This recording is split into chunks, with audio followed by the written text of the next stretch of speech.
For more than 100 years, the middle of the summer has signaled the Tour de France annual bike race across France. This year, due to the pandemic, the world's most watched bike race is delayed, but there is a heavily watched virtual one going on every weekend. We look down then on the avatars of the riders in this virtual Tour de France. World-class bike riders and teams are racing against each other on their own bikes at the same time, often from their homes, and the world is watching them bike and play what looks like a video game. I recently spoke with Eric Min, the CEO of Zwift, the company enabling this virtual tour, and racer Lauren Stephens, a professional cyclist who recently won the second stage of the virtual Tour de France. As they make their way across the line, who takes it? It looked to me like Lauren Stephens, I think, may well have taken the stage.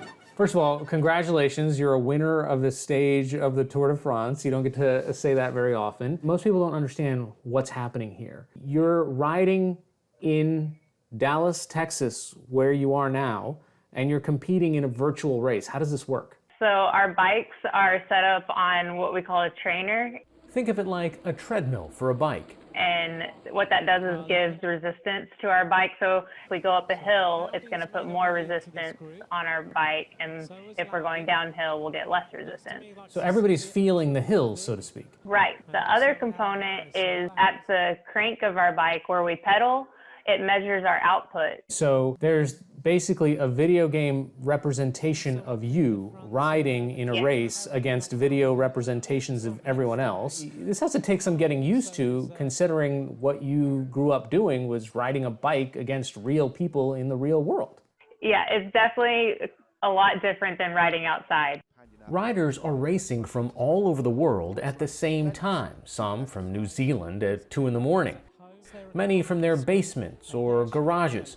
You can see how hard the riders are working, how many watts their legs are generating, and how fast their hearts are beating to do it. You can't feel your components, you can't see if they're getting tired or if they're slowing down. Everyone's avatars, look happy and fast and full of energy. So it's a lot of internal motivation in your living room. The other thing on Zwift is you're pedaling 98% of the time, where outside, you go down a hill or you're coming to a stop, like you ease off, but on Zwift, you're pedaling all the time. Virtual racing means Stephens has had to learn a thing or two. When you got on this platform, you were competing against people who are not pros, but are still pretty good. When I first got onto the platform there's people I've never even raced outside, or they haven't even raced outside, and they're racing on this virtual platform. And at the beginning, they're beating me, and I had a lot to learn. It was a new discipline for me, and I think I've figured out a lot of it now. So they all use some power-ups, and Lauren Stephens is the winner of that stage. We have the liberty of doing something you can't do in the real world. For example, having these special powers. This is Eric Min, the CEO of Zwift, the company that connects all the bike treadmills together.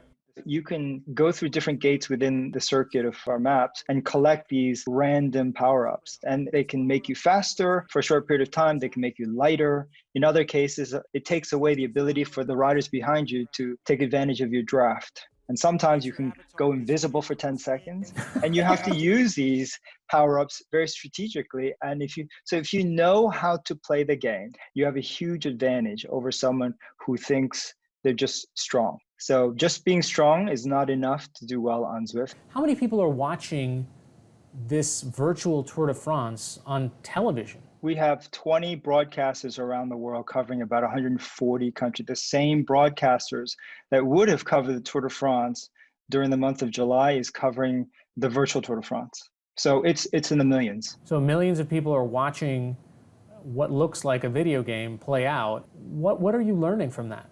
The fact that you can, compete on a global scale from the comfort of your home. The fact that there's no travel and time wasted to get to your events. On balance, it's an incredibly affordable, accessible, global sport that we're creating. We talked to Lauren Stephens this morning, but one of the things that is hard to replicate is being able to figure out whether that rider next to you is getting tired or not, whether they look like they have more in their legs, or whether maybe you should try to pass them now because this is it, they're weak, they're on the ropes. We're not trying to replicate outdoor riding or racing. We're trying to create a whole new version of it.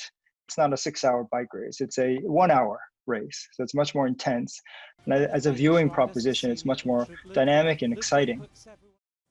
Unlike the real Tour de France, where women only compete in the last stage, these virtual race days all have women's races, same courses, same difficulty. It's something both Min and Stevens see as a positive sign.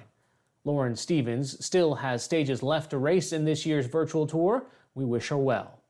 Last night's women's race was won by Tanja Erath, a doctor from Germany who became a professional cyclist by winning a competition through the Zwift Academy. It looks as if Tanja Erath has taken the win here.